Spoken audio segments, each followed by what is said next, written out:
Even if you are to bring 50 bishops, the truth does not change, that the bishops are right. Even when the bishop says something, you will still feel it's wrong because there is no conscience. Your conscience is the church. The bishops, the church, worked so hard for your election. And if they supported you, even if they didn't support, of course I'm hearing that, according to me, we know only Pentecostal churches supported the election of the president. The Catholic Church never always comes clear about their position in the election. I remember when I was running for MP of Ugenya, even my own parish priest could not allow me to have an advantage over other candidates who are non-Catholics. So the Catholic Church would not be, you cannot bring any evidence that the Catholic bishops were supporting the current government. They didn't even support the other arm of government called, the other opponent called Azimio. Ladies and gentlemen, I'm Professor Fred Ogola. I want to talk to you about why we need to understand that bishops are the national conscience for our country. In the few days, the Catholic bishops especially have been trending to have called the press conference and told the president to stop lying. And of course, the government have responded through different agencies, disregarding what the bishops have said. My view to the government is, please listen to what the bishop says. Can you imagine a country without a conscience? And who represents the Kenyan national conscience? The Kenyan national conscience is represented by the church. And the bishop, the Catholic Church, is one of that key stakeholder. Even if you are to bring 50 bishops, the truth does not change, that the bishops are right. And I want to explain this in a fundamental manner. And I want to ask Mr. President, the only point upon which you talk to God is your conscience. You talk to God through your conscience. If you have lost your conscience, you cannot hear what God is saying. Even when the bishop says something, you will still feel it's wrong because there is no conscience. Your conscience is the church. The bishops, the church, worked so hard for your election. And if they supported you, even if they didn't support, of course I'm hearing that, according to me, we know only Pentecostal churches supported the election of the president. The Catholic Church never always comes clear about their position in the election. I remember when I was running for MP of Ugenya, even my own parish priest could not allow me to have an advantage over other candidates who are non-Catholics. So the Catholic Church would not be, you cannot bring any evidence that the Catholic bishops were supporting the current government. They didn't even support the other arm of government called, the other opponent called Azimio. So what I want to say is bishops remain the conscience, the national conscience. And let me explain this in a very theological way, because you know I'm a theologian, I have a degree in theology. Pope John Paul II, the one who set the stage for all this, he set the basis of this when he wrote the book called Veritatis Splendor. In 1993, I was a class 6. Veritatis Splendor is a Latin word to mean the beauty of the truth. It says, you will know the truth, and the truth shall set you free. So just Kenyans, if we don't know the truth, then we cannot be free. The fundamental of the truth is that the truth sets people free. So the Pope is infallible in matters faith and moral. And lying or not lying is a moral issue. Being truthful, being honest is a moral issue. So the bishops cannot be wrong when the Pope is infallible in matters faith and moral. I know people are arguing that the bishops, there are some things they said which were not scientifically accurate. That does not matter. The bishops also learn science. And remember also, there is no fight between science and faith. There is no fight between reason and faith. Do you know why? The same author of faith is God. The same author of reason and science is God. That reason you have in your head to oppose the bishop is from God. And the bishops are agents of God.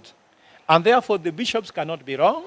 They cannot be wrong. If they are right in faith, there is no way they can be contradicting science. Because faith does not contradict science, and science cannot contradict faith. Unless we are talking about unsound science. Only unsound science can be able to contradict with faith. And anytime science is unsound, it ceases to be science. And therefore, these people are right.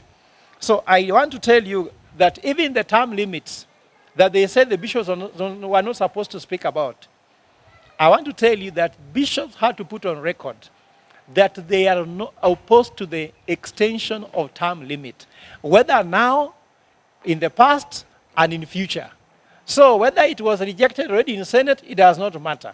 They have to put that on record. I want to take you back to what happened in Rwanda. When they wanted to amend the constitution in Rwanda to extend the term of Kagame and make him a life president, Kagame went and opposed it. And it was opposed in parliament by his agents. But they were just playing games.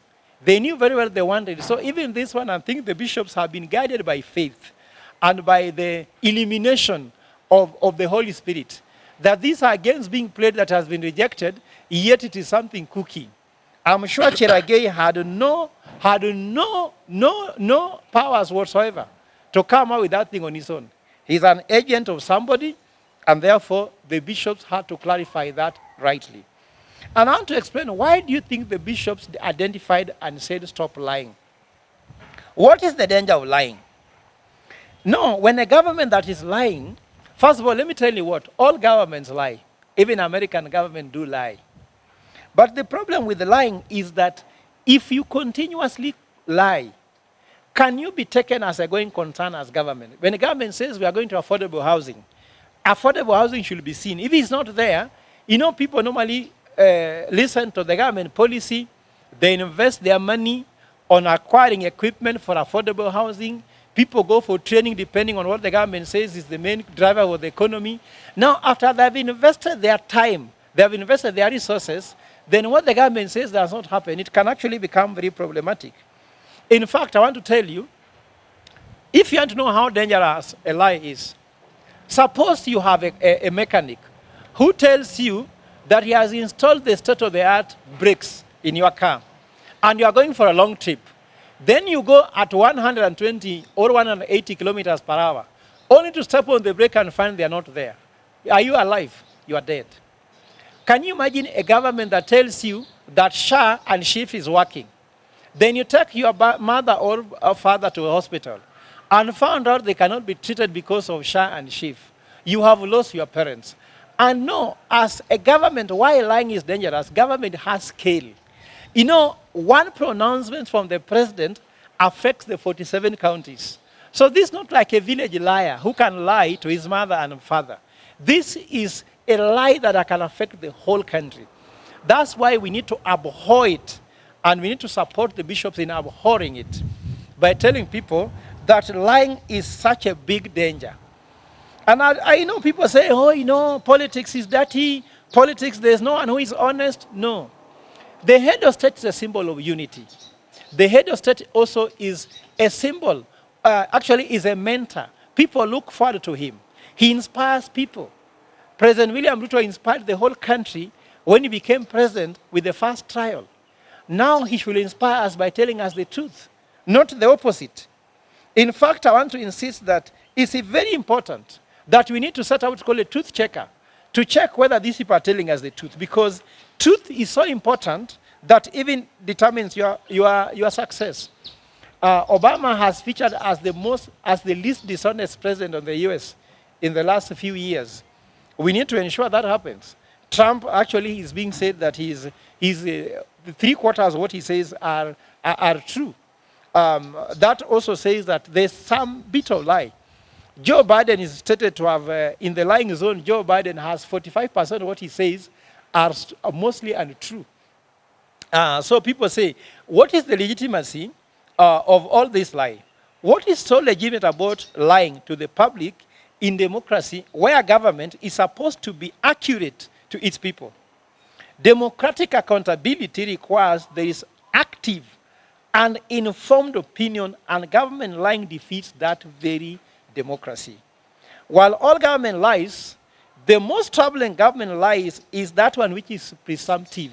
The one that tells you this is the way to go. Presumptive lies is very dangerous because there are some lies which has no one to affect. We call them in neutral lies. There are what we call good lies. We call them white lies. They also call neutral lies, but they also call dark lies. So the ones that is happening in Kenya are dark lies because they are meant to mislead people, to persuade people to do things which are not going to work. So when the stakes are high, the government still is expected to say the truth, because that is when it matters.